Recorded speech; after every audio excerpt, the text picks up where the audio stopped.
그거 부동산 경기 탑니다. 사실 확신은 없었어요. 아, 제가 처음에 하는 거기 때문에 네. 우리가 원하는 거는 원룸 수익형 건물이니까는 네. 그냥 가지고만 있어도 네. 자산 가치가 알아서 빵빵빵.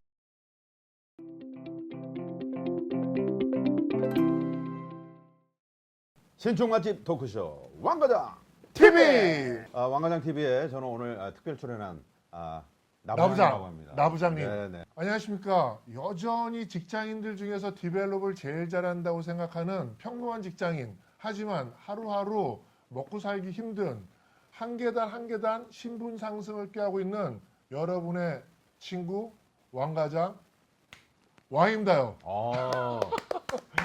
이런 걸 좋아하시는구나. 이거 되게 혼자 찍으면서 연습 많이 해요. 차 안에서도 그렇고. 네네. 예. 자, 오늘 저희가 그 왕과장 TV 특집으로 특집. 네, 신축 특집. 맛집 토크쇼 우리 왕과장님하고 저 나부장하고 오늘 신축이란 무엇인가 따끈따끈한 토크쇼 오늘 신축이란 무엇인가? 한번 달려보도록 예. 하겠습니다. 저는 이제 평소에 왕과장님 그 컨텐츠를 보면서 아침에 출근할 때 보면 딱 좋은 예. 한 10분 정도 되잖아요. 네네. 그럼 차 안에서 그렇게 막 여러 가지 얘기하시는데 그 얘기를 들으면 하루가 충만.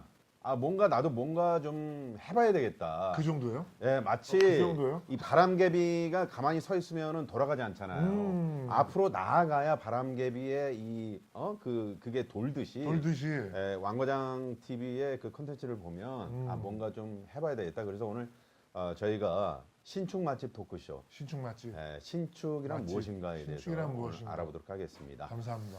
신축은 뭡니까? 신축은 뭘까요? 그러니까 일반인들이 생각했을 때 신축을 뭐라고 생각하시나요? 신축 그러면 왠지 그 강남 사거리 쪽에 한 5층짜리 빌딩, 뭐 아니면 10층짜리 10층짜리. 이런 거 확 우뚝 서는 거 이걸 신축으로 생각할 수 있잖아요. 그렇죠. 근데 네. 강남 말고 음. 인천 주안역 앞에 사거리에도 네. 5층짜리, 10층짜리를 지을 수 올릴 있다? 수 있는데 왜 강남을 딱 생각하신 거예요? 서울이니까? 그러니까 일반적으로 우리가 생각할 때 신축이라고 하면 어렵게 생각한다는 거죠. 왜? 아니 어려우니까. 그러니까 신축이 어렵다. 네. 어떤 부분이 어려울까요? 그냥 막연히 일단 신축을 하려면 어허. 네, 그 땅이 있어야 되고 땅이 있어야죠. 땅이 있어야 그 위에 건물을 무엇보다도 돈이 있어야 되는 거예요. 돈이 있어야죠. 네네. 돈이 있으면 땅도 있고 건물도 있고 무엇보다도 강남에 땅이 있고 건물이 있다 그러면은 굳이 신축에 신경을 안 써도 그냥 가지고만 있어도 네. 자산 가치가 알아서 빵빵빵 점프업을 해주기 때문에 크게 사실 있는 분들은 신축에 관심이 없고 그리고 그런 분들은 옆에서 알아서 다 서포트를 해주죠. 이거 이렇게 하면 됩니다 하면서 상담해 주는데 네. 문제는 일반인들이 건물을 갖고 싶어. 건물을 갖고 싶은데 갖고는 싶은데 어떻게 가져야 될지 모르는 분들이 대부분 많죠. 네. 저 역시도 막연하게 나는 내가 그 건물에 살면서 1층에는 갈비집 하고 2층에는 뭐 카페나 네. 무인점 하면서 3층에 뭐 우리가 거주하는 뭐 그런 걸 꿈꿨는데 그럼 그런 거를 어떻게 해야 만들어낼 수 있을까? 네. 막연히 해보고 싶다라는 거에 대해서 출발을 하게 된 거죠. 좀 있어 보이나요? 말씀을 잘하시네요. 애써 지금 막 아니 손은 잠깐만요. 손은 축축한데 긴장 많이 했는데 말씀을 잘하십니다. 감사합니다. 자, 이 오늘 신축 맛집 토크쇼 우리가 이제 신축이란 무엇인가 사실 어렵게만 생각할 게 아니다 그런 말씀 아니다. 해주셨는데 아니다. 일단 신축하려면은 땅을 좀 볼 줄 알아야 되는 거 아니에요? 땅이 사실은 땅이 구할이죠. 땅이 토지가. 토지가 구할이에요. 네. 그리고 계속 보다 보니까는 이미 토지가 정해져 있으면은 그 토지에는 어떤 건물이 올라갈지 정해져 있어요. 이미 정해져 있어요. 이 땅에는 예를 들어서 뭐 주상 복합이 올라갈지 그렇죠. 아니면 그냥 단순한 뭐 주택 다가구 주택이 올라갈지 이미 정해져 있어요. 정해져 있어요. 정해져 있는 걸 뭐라고 하죠? 정해져 있는 거는 네. 뭘까요? 정해져 있다? 그 이제 보통 용도. 용도. 그래서 땅에 용도지구, 용도지역 그렇게 있죠. 네네네. 그래서 땅이 50평이 있거나 그 옆에 50평이 같이 붙어서 100평이 있거나 크기가 있으면은 이미 그 토지는 뭘 할지는 정해 있어요. 단지 네. 우리가 그걸 못 볼 뿐이고 조금 더 그거를 발전시킨다면은 정해져 있는 거를 어떻게 이쁘게 만들 것이냐, 어떻게 더 수익률 좋게 만들 것이냐는 건축주의 의지, 아, 지식, 음, 그다음 이웃 사람을 잘 만나거나 네. 디벨롭을 좀 더 잘해야 되는 건데 이거를 컨설팅을 받으면 몇 천만 원. 아, 건축주 조금만 관심 있어 자기 스스로 공부를 하면은 단돈 몇십만 원에 충분히 디벨롭하면서 네. 수익을 높일 수 있는 거죠. 아, 그렇군요. 말이 이렇게 쉽습니다. 네. 실제로, 실제로. 우리 왕 과장님은 신축을 언제 가장 처음 해봤어요? 제가 본 게 벌써 한 4, 5년 된 것 같아요. 아, 4, 5년? 저는 그렇게 생각했어요. 열심히 서울에서 공부를 해가지고 네. 서울에서 어떤 금융 시스템이나 땅 보는 걸 배운 다음에 우연찮게 이제 인천 쪽을 돌아다니다가 서울에서 하는 비용의 반만 있어도 여기서 할 수 있네? 아, 그럼 여기서 미리 한번 해볼까? 아, 라는 마인드로 시작을 하게 된 거죠. 네. 그러니까 서울의 음, 집가나 음, 이런 것들은 좀 비싸니까, 비싸니까 인천에서 한번 출발을 해보자. 좀 비용적으로 나름 만만했어요. 네네. 구축을 사서 네. 밀고 아, 신축을 올렸죠. 구축을 얼마에 샀어요? 구축을 그 당시 매입 가격이 5억 좀 넘게 주고 샀죠. 5억 주고. 5억 좀. 아. 네. 그 구축을 사자마자 이거 여기에 내가 신축하면은 분명히 뭐 가능성이 있어. 가능성이 그게 있어요. 뭘 보고 그렇게 가능성을 본 겁니까? 사실 확신은 없었어요. 아, 제가 처음에 하는 거기 때문에 네네. 주위에 여러 가지 많이 물어봤죠. 이미 해본 사람이나 음, 그 땅을 소개시키는 부동산 사장님한테 네. 과연 여기다가 어떤 걸 질 건데 이게 음. 되겠습니까?라고 한 7할 정도는 의지했던 것 같아요. 저는 겁났으니까. 부동산 사장님께. 부동산 사장님, 이미 그 주변의 건축주분들, 음, 그리고 제가 그걸 준비했던 뭐 스터디 강사님, 네네.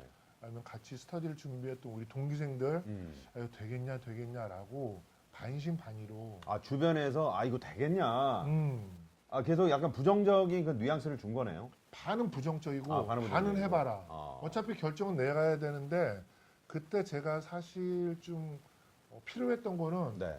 여기 돼. 음. 여기 하지 마. 라고 누군가는 말해줬으면 좋았다. 라는 그게 있었는데 아. 그런 마인드를 알기 때문에 이 사자들이 덤비는 거죠. 그러면 내가 만약에 왕 과장님 친구인데, 음. 야, 거기 안 돼. 음. 거길 뭐하러 해. 하지 마. 그런 얘기 못해요. 만약 친구가 물어봤을 때 거기서 될 수 있는 거에 장점을 얘기해주고 위험한 얘기를 얘기해 준 다음에 네가 판단해라. 네. 대신 네가 판단하는 거에 대해서는 내가 전적으로 좀 더 시너지 효과를 주겠다. 맨 마지막의 결론은 당사자가 져야 된다라는 게 신념이에요. 당사자. 네네. 결국은 당사자 결정해서 신축을 할 건지 말 건지는 당사자 결정하는 거니까 당사자. 거기에 대한 이미 어떤 제반의 어떤 공부들이 돼 있어야 되는 거잖아요. 돼 있어야 돼요.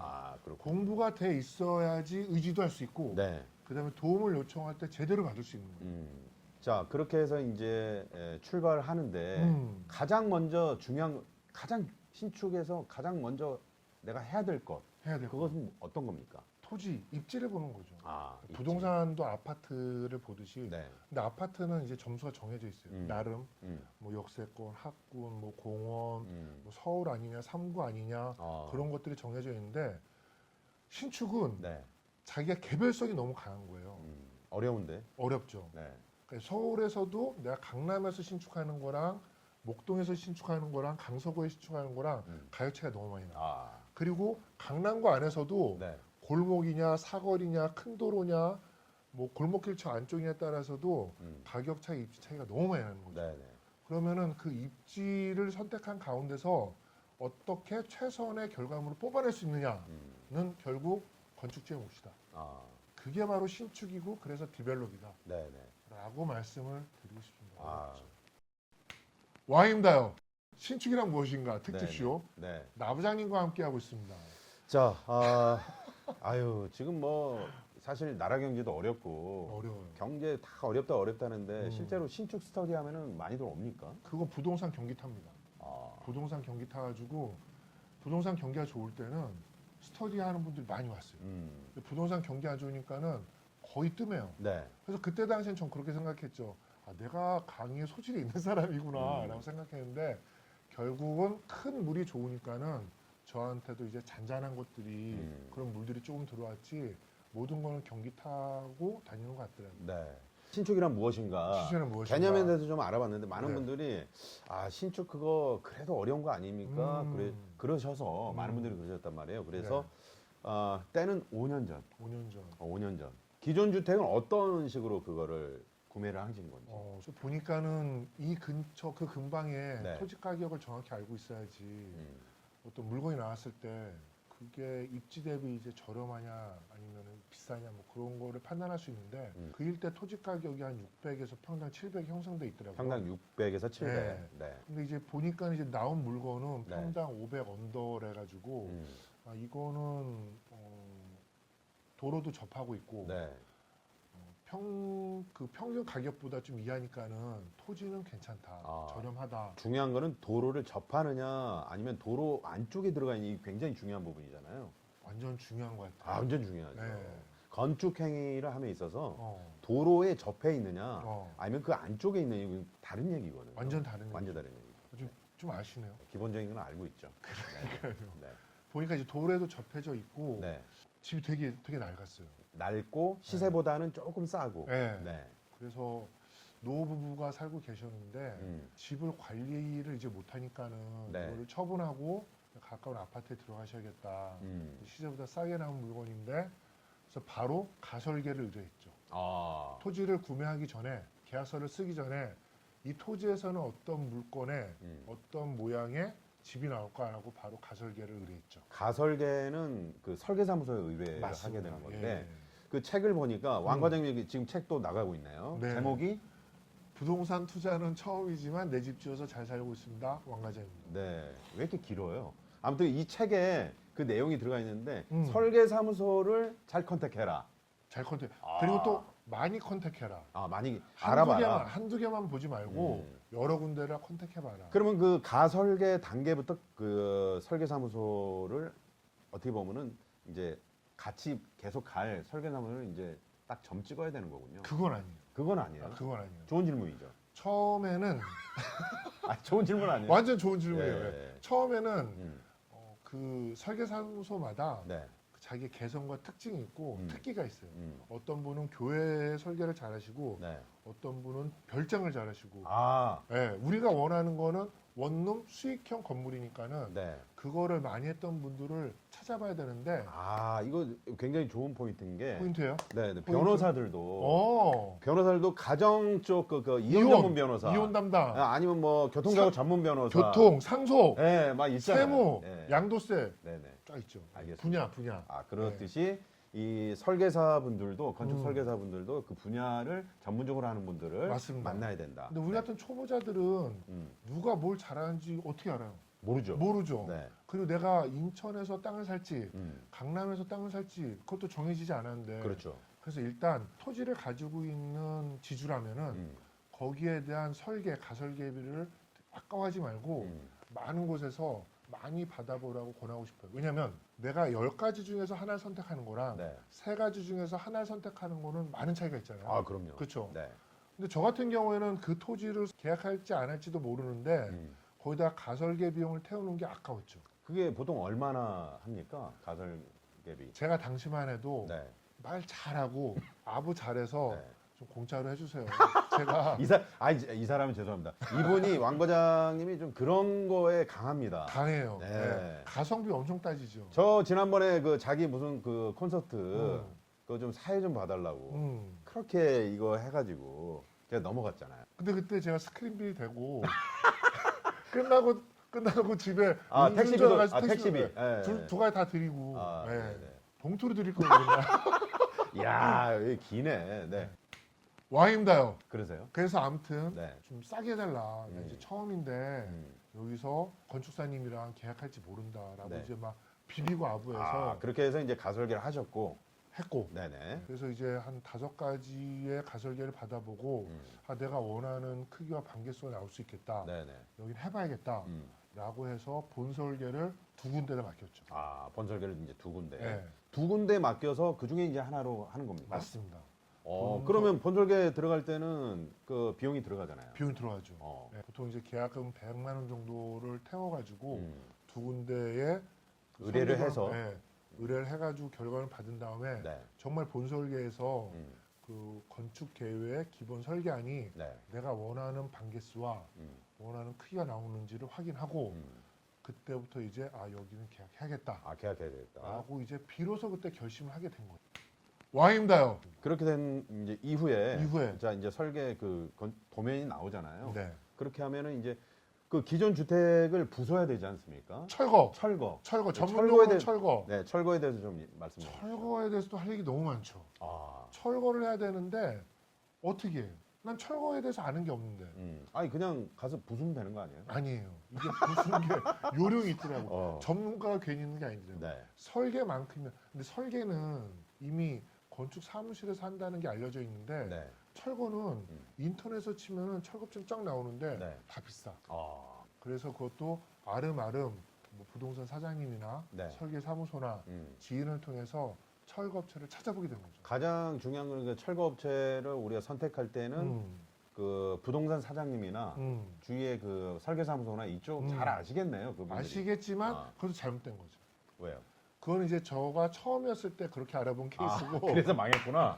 망하진 않았어요. 네, 망하진 않았는데 망하진 않았어요. 거기서 약간 눈태. 눈탱이에 맞는 거지. 예. 그래서 눈태가 있는 거죠. 네네. 보통 우리가 집 지을 때 시공사라고 그러죠. 집을 지어주는 그렇죠, 시공사. 그렇죠. 네. 하지만 개인한테 LG나 대우 시공사 오지 않습니다. 그렇지. 왜냐하면 50평, 100평짜리 지으려고 LG나 하나가 뜨질 않아요. 네. 보통 이제 소형 시공사 오는데 네. 거기에는 같이 건축사들이 철거 업체들이 같이 연계돼 있어요. 네.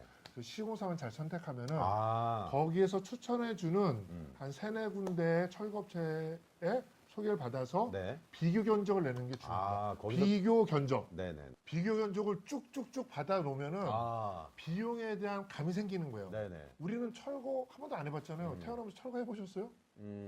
철수는 해봤어요. 철수. 예. 영희도 해봤어요. 아재 개그. 대박이다. 와입니다요. 그래서 네. 비교 견적을 하면 감이 오니까는 네. 비교 견적을 받아 본 다음에 또 너무 최저가만 선택하면 안 돼. 네. 왜냐면 얘네들이 옵션지를 내. 자동차처럼. 네네. 그게 또 눈탱이죠. 비교 견적을 받아서 어느 정도 가격을 안 다음에 시공사 소개로 잘 조인을 해서 철거 작업까지 이루어졌다. 자, 그러면 정리를 해볼게요. 네. 시공사를 이제 선택한 다음에 그 시공사에서 그 철거 업체를 뭐 두세 군데 이렇게 추천해주면 거기서 비교 견적을 받아서 네. 거기서 이제 철거를 시작하고 그렇게 하면서 이제 시공이 이루어지는 거죠. 맞습니다. 야, 이렇게 이제 정리가 처음에는 딱 되는군요. 깔끔하네요. 아, 그래서 다음에 이제 이어질 거는 네. 다음에서는 우리 그때 이제 본격적인 시공부터 민원 에피소드. 네. 그러니까 2부에 네. 2부 시작하면서 철거에 대해서 좀 키포인트 아킬레스건 하나 건드려 드릴게요. 그렇게 하겠습니다. 2부에서 뵙겠습니다. 감사합니다. 어디 가지 마세요. 조태꾸알